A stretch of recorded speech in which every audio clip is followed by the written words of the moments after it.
Cricket అభిమానులు ఎంతగానో ఎదురుచూసే ఇండియన్ ప్రీమియర్ లీగ్ ఐపీఎల్ 2026 19వ సీజన్ మార్చి 28 నుంచి ప్రారంభం కానుంది.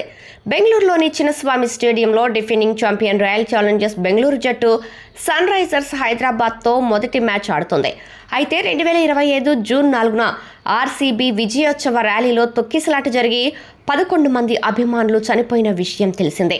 ఈ విషాద సంఘటన కారణంగా సీజన్ ప్రారంభోత్సవ వేడుకలను ఈసారి రద్దు చేస్తున్నట్లు భారత క్రికెట్ నియంత్రణ మండలి బీసీసీఐ సంచలన నిర్ణయం తీసుకుంది.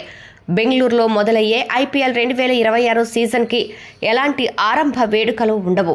2025 జూన్ 4న జరిగిన విషాదంలో ప్రాణాలు కోల్పోయిన మృతుల గౌరవార్థం 2026 సీజన్ ఆరంభానికి ముందు ఎలాంటి సాంస్కృతిక ఎంటర్టైన్మెంట్ షోలు నిర్వహించకూడదని బోర్డు వర్గాలు నిర్ణయించాయి.